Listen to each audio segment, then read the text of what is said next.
Jubilee hills ఉప ఎన్నిక counting కొనసాగుతోంది. కాంగ్రెస్ ఆధిక్యం దిశగా వెళ్తున్న పరిస్థితి కనిపిస్తుంది. 7వ రౌండ్ ముగిసే సమయానికి కాంగ్రెస్ 19,619 ఓట్ల ఆధిక్యంతో ముందుకు దూసుకుపోతున్న పరిస్థితి కనిపిస్తుంది.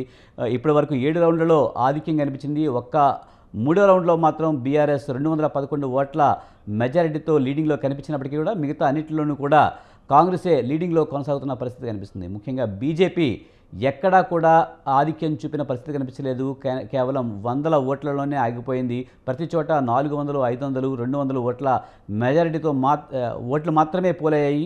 దీంతో బీజేపీకి డిపాజిట్ దక్కని పరిస్థితి కూడా నెలకొంది. ముఖ్యంగా కాంగ్రెస్ పాలనకు ఇది రెఫరెండం అంటూ ప్రతిపక్షాలు చేసిన ప్రచారం నేపథ్యంలో కాంగ్రెస్ ప్రతిష్టాత్మకంగా తీసుకుంది. సీఎం రేవంత్ రెడ్డి స్వయంగా రంగంలోకి దిగి ప్రచారం నిర్వహించిన క్రమంలో ఆ ఫలితాలు మనకు కనిపిస్తూ ఉన్నాయి. ముఖ్యంగా బీసీ బ్యాక్గ్రౌండు అలాగే ముస్లిం ఓట్లను పోలరైజ్ చేయడంలో కానీ, అలాగే ఎంఐఎం పోటీ చేయకుండా సపోర్ట్ తీసుకోవడంలో కానీ కాంగ్రెస్ పార్టీ సక్సెస్ అయినట్టు కనిపిస్తుంది. మరి బీఆర్ఎస్ బాకీ కార్డు అంటూ ప్రచారం చేసినా అది ప్రజలు నమ్మని పరిస్థితి.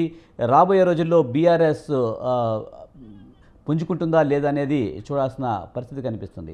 పవన్ గారు, మీరు ఎలా చూస్తారు? రాబోయే రోజుల్లో మరి బీఆర్ఎస్ ఇది రెఫరెండం అంటూ ప్రచారం చేసిన పరిస్థితుల్లో బీఆర్ఎస్ పరిస్థితి ఏ విధంగా ఉండే పరిస్థితి కనిపిస్తుంది? రాబోయే రోజుల్లో పుంజుకునే అవకాశం కనిపిస్తుందా?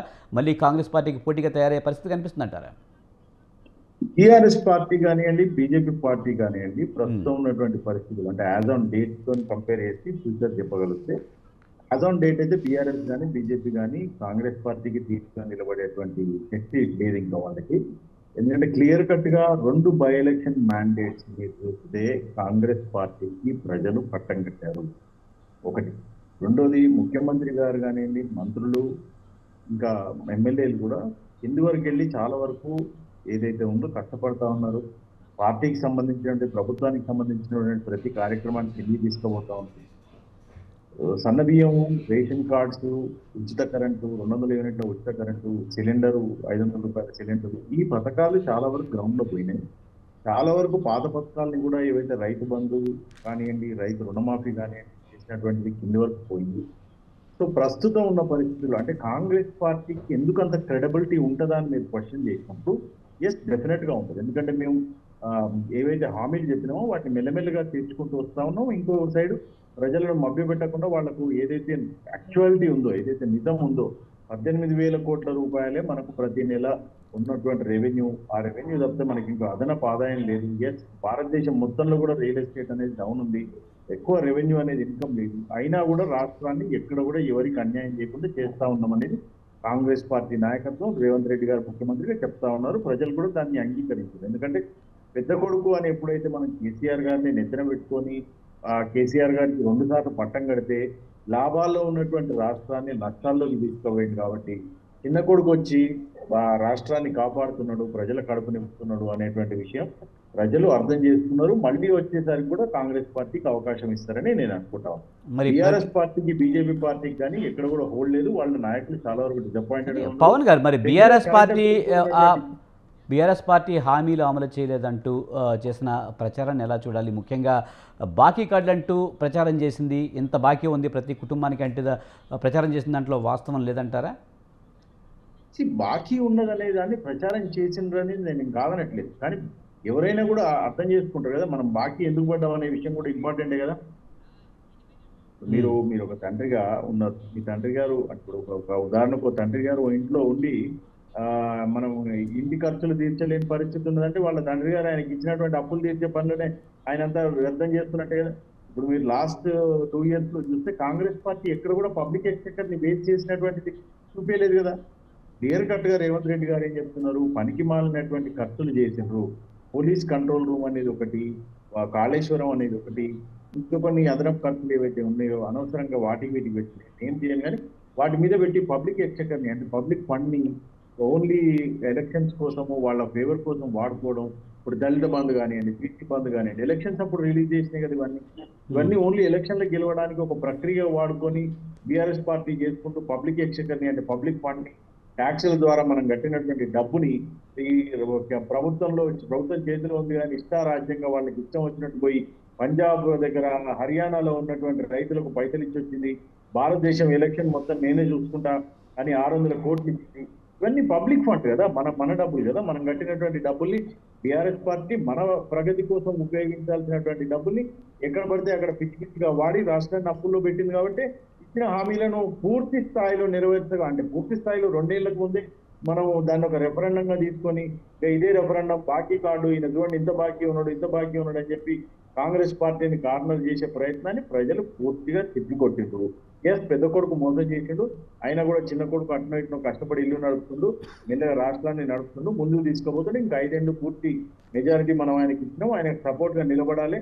ఇటువంటి పరిస్థితుల్లో అంటే యూనిట్ టెస్ట్ వచ్చినప్పుడు మనం ఆయన పే చేస్తే కాన్ఫిడెన్స్ లూజ్ అవుతారు కాబట్టి ఆయన ఎంబడి నిలబడాలి అని చెప్పి కాంగ్రెస్ పార్టీకి పూర్తిగా ప్రజలు పట్టం కట్టినటువంటి విషయాన్ని మళ్ళీ చెప్తాం. అంటే ముఖ్యంగా స్ట్రాటజికల్గా వెళ్ళింది కనుక గెలిచింది అనేది ఒకటైతే, ముఖ్యంగా కొంత రౌడీజం చేశారు, రిగ్గింగ్ చేశారనే ప్రచారం బాగా జరిగింది. అసలు మీరు ఓట్ చోరీ అని చెప్పి దేశవ్యాప్తంగా రాహుల్ గాంధీ తిరుగుతున్నారు, కానీ ఈ జూబ్లీ హిల్స్ ఉప ఎన్నికలో ఓట్ చోరీ జరిగింది, చాలామందిని తీసుకొచ్చి ఇక్కడ ఓట్లు వేయించారు నియోజకవర్గం కాని వాళ్ళని చెప్పేసి ప్రచారం జరిగింది. సరే, ఇప్పుడు మనం పోయిన అంటే 2018 నుంచి 24 వరకు మనం చూసాం, ఎన్నో బై ఎలక్షన్స్ వచ్చినాయి. మరి అన్ని బై ఎలక్షన్స్ వాళ్ళు కూడా ఇట్లనే బయట నుంచి జనాలను తీసుకొచ్చేయించిన. మునుగోడు తీసుకుందాం, లేదా హుజురాబాద్ తీసుకుందాం, హుజూర్ నగర్ తీసుకుందాం, నాగార్జున సాగర్ తీసుకుందాం, దుబ్బాక తీసుకుందాం, ఇట్లనే జరిగినాయా? డైజెస్ట్ చేసుకోవాలంటే ప్రజలు ఇచ్చేటువంటి మ్యాండేట్ ని ఇంకా కూడా కేటీఆర్ గారు అర్థం చేసుకుంటలేరు. కేటీఆర్ గారు he has to interpret himself, he has to do self analysis as in what is the voter is actually looking forward for. ఆయన ఒకసారి కూర్చొని సెల్ఫ్ ఇంట్రాస్పెక్షన్ చేసుకోవాల్సినటువంటి అవసరం కేటీఆర్ గారు.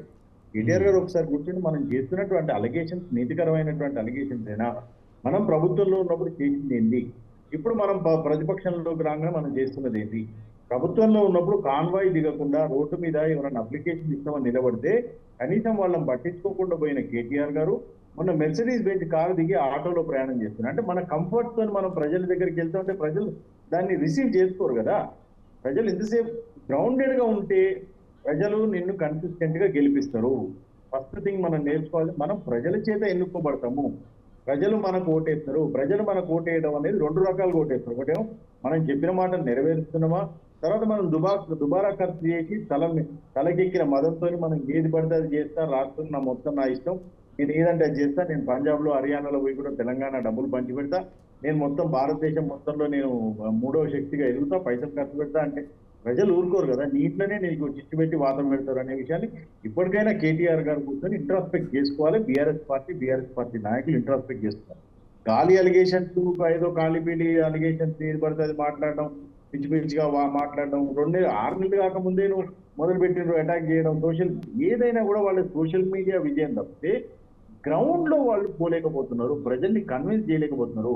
ఇప్పుడు మీరు నా దగ్గరకు వచ్చి బాకీ కార్డు ఇచ్చినంత మాత్రాన అవునా 2 సంవత్సరాలు అయింది, వాళ్ళు ఎట్లా తీరుస్తారు, ఎక్కడి నుంచి తీసుకొస్తారు? మరి రాష్ట్రాన్ని మొత్తం మీరు 7 లక్షల కోట్ల అప్పుల్లో పెట్టి తీసుకొచ్చినప్పుడు ఎట్లా వాళ్ళు దాన్ని ఇప్పుడే వాళ్ళు ఇచ్చిన హామీలను నెరవేరుస్తారనేది ప్రజలు కానీ సామాన్యులు కానీ ఆలోచన చేస్తారు కదా. మేమేం అట్లని చెప్పి మేమేం రేట్లు పెంచట్లేదు, అట్లని చెప్పి మేమేం పబ్లిక్ దగ్గర ఫండింగ్ రక్తం తాగినట్టు ప్రజల దగ్గర ట్యాక్సీలు పెంచి రక్తం తాగట్లేదు కదా. ఉన్న దాంట్లోనే దాన్ని అవసరమైన వరకు ఎంత కంఫర్ట్ లో చేయగలుగుతాం అనే దాన్ని ప్రయత్నం చేస్తుంటూ దుబారా ఖర్చు లేకుండా ఉన్న దానివల్ల ప్రజల కోసమే ఖర్చు పెట్టి ప్రజా ప్రభుత్వాన్ని నడుపుతా ఉన్నారనే విషయాన్ని చెప్తాం. రైట్ పవన్ గారు, మనకు బ్రేకింగ్ న్యూస్ వచ్చింది. రౌండ్కు కూడా కాంగ్రెస్ ఆధిక్యం పెరుగుతోంది. 8వ రౌండ్లో కూడా దాదాపు 3,000కు పైగా ఓట్లతో ఆధిక్యంలో దూసుకుపోతున్న పరిస్థితి కనిపిస్తుంది. మొత్తంగా చూసుకుంటే 23,000 ఓట్ల ఆధిక్యంలోకి కాంగ్రెస్ వెళ్తున్న పరిస్థితి కనిపిస్తుంది. మరో 2 అడుగులు మాత్రమే మిగిలి ఉంది. 10 రౌండ్లు పూర్తి చేయడానికి ఎంత మెజార్టీకి వెళ్తుంది అనేది చూడాలి. దాదాపుగా 25,000కు పైగా మెజార్టీలోకి వెళ్ళే అవకాశం అయితే కనిపిస్తూ ఉంది. ఇప్పుడైతే 3,000 ఓట్లకు పైగా మెజార్టీలో 8వ రౌండ్లో దూసుకుపోతున్న పరిస్థితి కనిపిస్తుంది. సార్, ఎలా చూడాలి? రౌండ్కి ఆధిక్యం పెరుగుతుంది.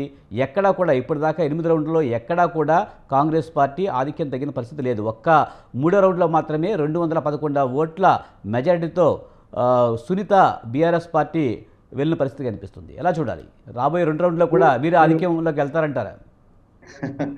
ఇప్పుడు మీరు చూస్తే పోస్టల్ బ్యాలెట్ దగ్గర నుంచి కాంగ్రెస్ పార్టీ లీడ్లో ఉంది.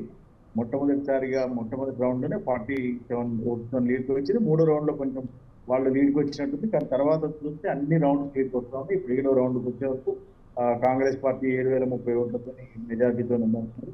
నేను అనుకునేది ఏంటంటే 23,000 నుంచి 25,000 ఓట్ల మధ్యలో ఓట్ల లీడ్తో కాంగ్రెస్ పార్టీ జూబ్లీహిల్స్ లో గెలుస్తుంది అనేది నేను అనుకుంటాను. అంటే ప్రతి రౌండ్లో 3,000 నుంచి 4,000 దాకా వస్తుందంటే దాదాపుగా 25,000 కూడా దాటేస్తుంది. ఈజీగా. కానీ ఒక రకంగా చెప్పాలంటే ఇప్పుడు తెలంగాణ భవన్లో అయితే సారీ గాంధీ భవన్లో అయితే సంబరాలు జరుగుతూ ఉన్న పరిస్థితి కనిపిస్తుంది. మరి బీహార్ ఎన్నికలు చూస్తే మరి చాలా ఆపోజిట్లో వస్తున్న పరిస్థితి, అక్కడ కాంగ్రెస్ పరిస్థితి 6 సీట్లకే పరిమిత అయ్యే పరిస్థితి వచ్చినట్టుగా తెలుస్తుంది. సో ఎలా చూడాలి మరి బీహార్ ఎన్నికలను ఎలా చూస్తారు మీరు? బీహార్ ఎలక్షన్స్ అనేవి అంటే ఫేజ్ వైజ్ గా చూడండి. మీరు ఫేజ్ వైజ్ గా బీహార్ ఎలక్షన్స్ చూస్తే ఎప్పుడైతే రాహుల్ గాంధీ గారు ఓట్ చోరీ నినాదాన్ని తీసుకొని బీహార్లో యాత్ర చేస్తున్నారో బీహార్ ప్రజలు మొత్తం రాహుల్ గాంధీ గారి వెనుక ర్యాలీ అయినారు. కంప్లీట్ గా రాహుల్ గాంధీ గారి వెనుక ర్యాలీ.